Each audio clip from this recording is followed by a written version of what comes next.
Nagresulta sa mabilis na pagkakaaresto sa suspek ang masusing investigasyon ng San Jose City Police Station kaugnay ng pagpaslang sa isang babae na natagpo ang patay sa irrigation canal sa barangay Malasin, San Jose City, Nueva Ecija.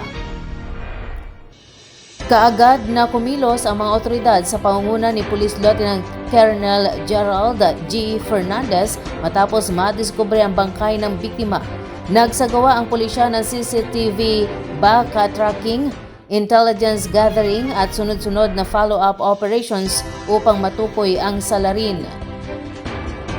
Sa loob lamang ng 12 oras, natunton at nadakip ng mga operatiba ang suspek na kalaunan ay umamin umano sa kanyang pagkakasangkot sa krimen.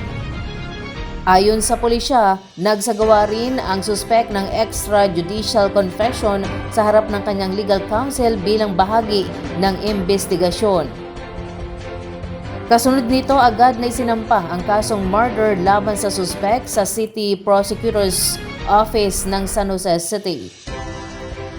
Binigyang diin ng San Jose City Police Station na ang agarang pagkilos ng mga investigador ay mahalaga upang maibigay agad ang hustisya sa biktima at sa kanyang pamilya.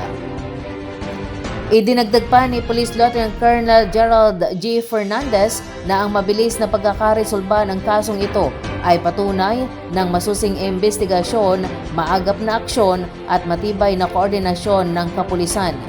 Patuloy aniyang sisiguruhin na ang sinumang lalabag sa batas ay mananagot at ang hustisya ay agarang may pagkakaloob sa mga biktima at kanilang pamilya.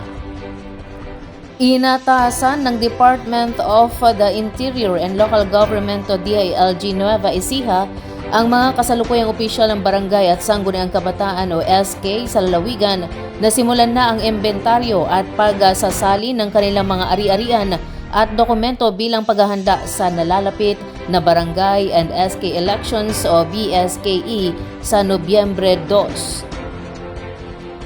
Ayon kay DILG Nueva Ecija Provincial Director Attorney Ofelio A. Tactac Jr., ang kautusan ay alinsunod sa Memorandum Circular No. 2026-021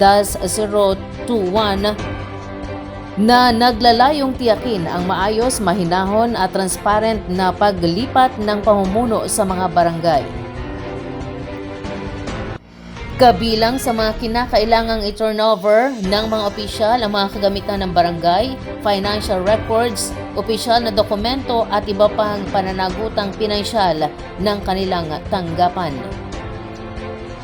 Nakasaad din sa circular ang pagbuo ng Barangay Inventory Team o BIT at SK Inventory Team o SKIT na siyang mga siwa sa pagbibilang at verifikasyon ng mga ari-arian. Inatasan din ang mga alkalde na bumuo ng City, Municipal Assessment and Transition Team o CMATT upang tumulong sa monitoring at assessment ng turnover process sa bawat barangay. Kailangan ding magsumiti ng initial at final inventory reports bago isagawa ang formal na turnover ceremony ng mga opisyal. Ayon sa DILG, mahalaga ang maayos na turnover upang mapangalagaan ang pampublikong pondo at matiyak ang accountability ng mga lokal na opisyal bago matapos ang kanilang termino. Pinarangalan ng Department of the Interior and Local Government o DILG Nueva Ecija ang 16 na lupong taga-pamayapa at 8 barangay sa lalawigan bilang pagkilala sa kanilang mahusay na pamamahala, tapat na paglilingkod at malaking ambag sa pagpapanatili ng kapayapaan sa kanilang mga komunidad. Pinaunahan ni DILG Nueva Ecija Provincial Director Attorney Ofelio A. Tactac Jr.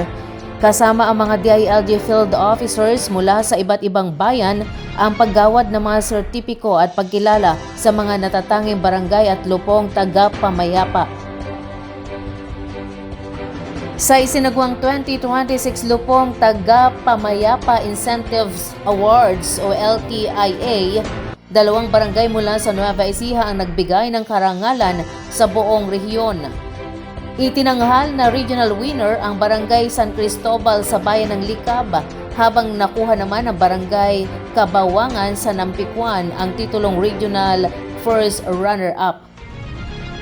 Samantala, kinilala rin bilang provincial winners sa kanilang kategorya ang Barangay Pagas sa Cabanatuan City, Barangay Pesa sa Bungabon, Barangay Ilog Baliwag sa Quezon, Barangay San Cristobal sa Likab at Barangay Kabawangan sa Nampikwan. Nagkamit din ng pagkilala ang ilang barangay na itinanghal bilang provincial runner-ups dahil sa ipinakitang mahusay na pagresolba ng mga sigalot at hindi pagkakaunawaan sa kanilang mga nasasakupan. Kasabay nito, ginawadan din ng DILG ang 8 barangay na matagumpay na nakapasa sa programang Building Excellence in Service and Transparency o BEST Barangay. Kabilang sa mga kinilalang BEST Barangay ang Barangay Kamiing sa Gimba, Del Pilar sa Saragosa, Barangay 3 sa Laur, Burgos sa Caranglan, Pinagpanaan sa Talavera, Pagas sa Cabanatuan City, Kabawangan sa Nampikwan at San Francisco sa Llanera. Ayon sa DILG, mahalagang papel ng mga lupong taga-pamayapa dahil sila ang nagsisilbing unang taga-pamagitan sa mga alitan sa komunidad upang hindi na ito humantong pa sa korte o himpilan ng pulisya.